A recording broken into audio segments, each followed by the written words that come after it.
दिव्यांग राजा की पेंटिंग। यह कहानी एक दिव्यांग राजा की है जिसके राज्य में कोई भी परेशानी या समस्या नहीं थी।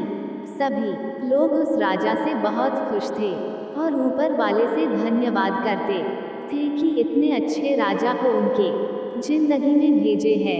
वह राजा दिव्यांग था, उसकी एक आंख नहीं थी और एक पैर नहीं था, लेकिन फिर भी राजा को इस बात का कोई मलाल नहीं था। एक दिन राजा अपने महल के गलियारे में घूमते हुए अपने पूर्वजों की लगी तस्वीर को देख रहा था और सोच रहा था कि मेरे पिताजी इतने शूरवीर थे, उनके पिताजी इतने शूरवीर थे, हमें इतने शूरवीर खानदान में जन्म लेने का मौका मिला, यह ऊपर वाले का धन्यवाद है। राजा ने सभी चित्र को देखते हुए आखिरी चित्र तक पहुंचा और फिर उस खाली जगह को देखा तो वह चिंता में पड़ गया, क्योंकि उसे मालूम था कि अब यहाँ जो तस्वीर लगेगी वह उसी की लगेगी।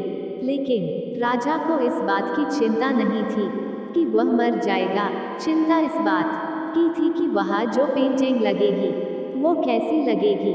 राजा का एक आंख और एक पैर ना होने की वजह से वह चिंता में पड़ गया और सोचने लगा कि इस गलियारे में इतने शानदार पेंटिंग लगी है, लेकिन मेरी एक आंख और एक पैर ना होने की वजह से मेरी ही तस्वीर सबसे खराब लगेगी और सबसे भद्दी दिखेगी। राजा ने सोचा कि मेरे मरने के बाद पता नहीं कैसी पेंटिंग बनेगी, और क्यों ना मैं अपने जीते जी ही एक शानदार पेंटिंग बनवाऊं, ताकि मुझे ये सुकून मिल जाए कि मेरी यहाँ अच्छी पेंटिंग लगेगी। अब उस राज्य में ऐलान करवा दिया गया और सभी पेंटर्स को बुलाया गया और कहा गया कि जो भी पेंटर राजा का शानदार पेंटिंग बनाएगा उसे शानदार इनाम मिलेगा। अब सभी पेंटर राज्य में आए और उन पेंटर को पता था कि अगर शानदार पेंटिंग बनेगा तो शानदार इनाम तो मिलेगा, लेकिन जिस राजा का एक आंख नहीं है, एक पैर नहीं है, उसका शानदार पेंटिंग कैसे बनेगा। पेंटर सोच रहे थे कि इनाम का तो पता नहीं, लेकिन अगर शानदार पेंटिंग नहीं बनी और राजा गुस्सा हो गया तो सजा मिलेगी, इसीलिए बड़े बड़े चित्रकार भी आगे नहीं आए। तभी उसमें से एक लड़का बोला, राजा साहब मैं आपकी पेंटिंग बनाना चाहता हूँ, मुझे 24 घंटे का वक्त दीजिए। अब सभी बड़े बड़े पेंटर हैरान हो गए कि ये लड़का क्या पेंटिंग बनाएगा, और अगर राजा को पेंटिंग पसंद नहीं आई तो इसे सजा जरूर मिलेगी। राजा बोला, ठीक है आप बना करके आइए। अगले दिन वह लड़का तस्वीर बनाकर लाने वाला था और दरबार पूरी तरह से भर चुका था। लोग दूर दूर से ये देखने के लिए आए थे कि वह लड़का कैसा पेंटिंग बनाकर लाएगा। अब लड़का जब उस राजा की पेंटिंग बनाकर लाया तो लोग आश्चर्यचकित रह गए। सब लोग जोर जोर से तालियां बजाने लगे, सीटी बजाने लगे, और जब राजा ने उस पेंटिंग को देखा तो वह खुश हो गया और बोला कि वाह, इससे अच्छी पेंटिंग तो इस पूरे गलियारे में नहीं है। राजा ने उस लड़के को बहुत सारा इनाम दिया।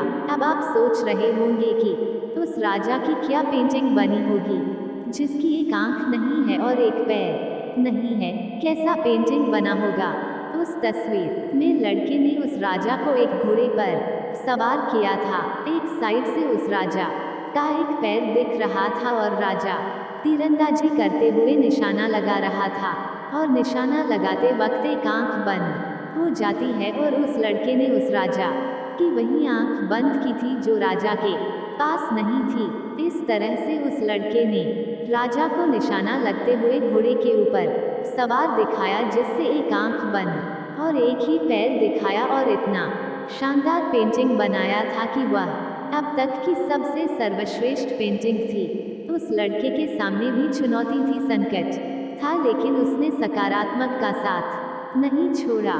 जिंदगी में आप जिस भी मुकाम पर हो, जिस भी संकट में फंस जाए, जिस भी स्थिति में हो, अगर आपने सकारात्मक का साथ कभी नहीं छोड़ा तो यकीन मानिए आप उस संकट से बाहर निकल आएंगे। जिंदगी में उम्मीद का साथ मत छोड़िए, क्योंकि जिसने उम्मीद का साथ छोड़ दिया तो फिर जिंदगी उसका साथ छोड़ देती है। हर पल सकारात्मक रहिए, खुश रहिए, ऊपर वाले के आशीर्वाद के साथ और अपनों के प्यार के साथ अपनी अच्छी और सच्ची मेहनत के साथ कर दिखाओ कुछ ऐसा कि दुनिया करनी चाहे आपके जैसा।